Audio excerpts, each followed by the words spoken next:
नमस्कार दोस्तों, आप सबका स्वागत है हमारे इस चैनल पर। और आज की बड़ी खबर के साथ आप सबके सामने हाजिर हूं।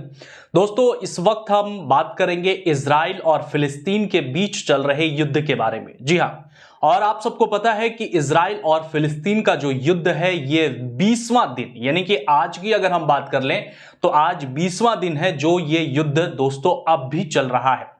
7 अक्टूबर का वो दर्दनाक दिन था जब इजराइल के लोग एक पार्टी में जश्न मना रहे थे, माना कि एक ओपन स्पेस था और इजरायलियों का एक तरह से ये त्योहार होता है। उस त्योहार में ये लोग मस्ती कर रहे थे, नाच गाना बजा रहे थे। उसी बीच जो आतंकी संगठन है जो कि फिलिस्तीन के सपोर्ट्स में है, हमास, और हमास का नाम इससे पहले भी चर्चा में आ चुका है, लेकिन इस वक्त हमास जो है वो सबसे ज्यादा सर्च किए जाने वाला सब्जेक्ट है।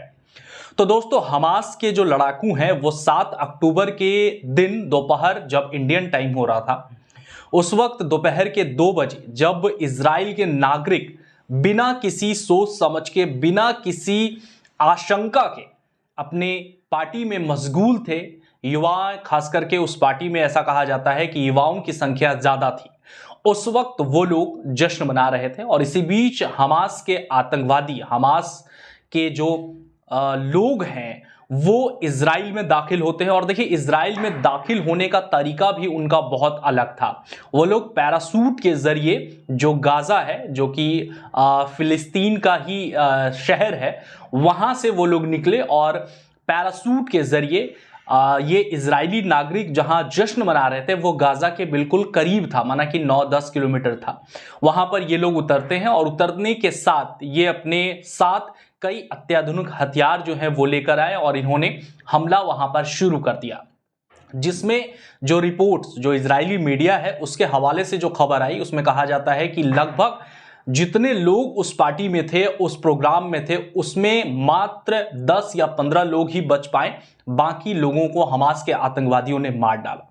लेकिन दोस्तों, जैसी जैसी खबरें सामने आ रही है उसके हिसाब से जो इस वक्त युद्ध चल रहा है वो दोनों देश के जो आम नागरिक है दोस्तों, उनको भुगतना पड़ रहा है। इजराइल के जो प्रधानमंत्री है नेतन्याहू, उन्होंने बयान दिया है कि हमास जैसे आतंकी संगठन को हम नहीं रोक पाए। देखिए, किसी देश के प्रधानमंत्री का इस तरह का बयान जो होता है ये बहुत बड़ा बयान होता है। अब इजराइल एक ऐसी देश इससे पहले, इस युद्ध से पहले मानी जाती थी जो अपने सैनिकों के लिए हमेशा सुर्खियों में रहता था, जो अपने सैन्य शक्ति के लिए हमेशा नंबर 1 रहा था। लेकिन दोस्तों, कहां गई वो सैन्य शक्ति और क्यों फेल हो गई उनकी ये सैन्य शक्ति, ये एक बड़ा सवाल खड़ा करता है। तो इसको लेकर के जो पूरे देश है, पूरे जो भी और देश हैं, वो अब एहतियात बरत रही हैं। अपनी सैन्य जो मिलिट्री पावर है उसको कहीं ना कहीं बढ़ाने में लगी है, क्योंकि ये युद्ध ऐसा युद्ध रहा, ऐसा युद्ध इस वक्त चल रहा है जो बड़े होने के बाद भी आपको कभी भी संकट में डाल सकता है, ऐसी इसमें बातें आ रही।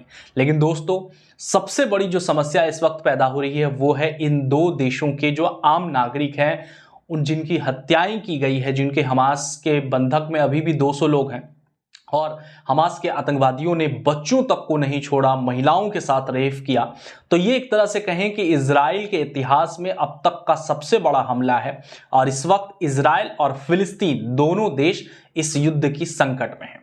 मैंने आपके लिए सोचा कि अब तक की ताजा अपडेट्स क्या है वो आप तक के सामने लेकर के आऊं। तो दोस्तों, एक बार फिर से चलते चलते बता देना चाहूंगा कि आज युद्ध का 20वां दिन है और इस बीच इजराइल के प्रधानमंत्री नेतन्याहू का ये बयान आया है। आप देखते हैं कि लोग इसको किस नजर से देखते हैं और खास करके युद्ध जो है वो कहीं ना कहीं सैनिकों के बीच होती है, दो देशों के बीच होती है, लेकिन इसमें पिसता है तो सिर्फ आम नागरिक। इस युद्ध को लेकर आपके क्या विचार हैं, कमेंट में हमें जरूर बताइएगा। और हाँ, एक बार चलते चलते अगर आप चैनल पर नए हैं तो बिना चैनल को सब्सक्राइब किए हुए मत जाइएगा। इसी टॉपिक पर मैंने एक इंटरव्यू भी किया है, अगर अभी तक आप लोगों ने इस वीडियो को नहीं देखा है जाइए वीडियो को देख लीजिए। और आगे भी हमारे साथ पैनलिस्ट जुड़ेंगे, अगले वीडियो में गेस्ट को हम सोचेंगे आपके लिए लेकर आने और जो ट्रेंडिंग टॉपिक रहेगा उस पर हम चर्चा करेंगे। मिलते हैं अगली खबर के साथ, तब तक अपना बहुत ख्याल रखिए, अपने परिवार का बहुत ख्याल रखिए। मुझे दीजिए इजाजत, नमस्कार।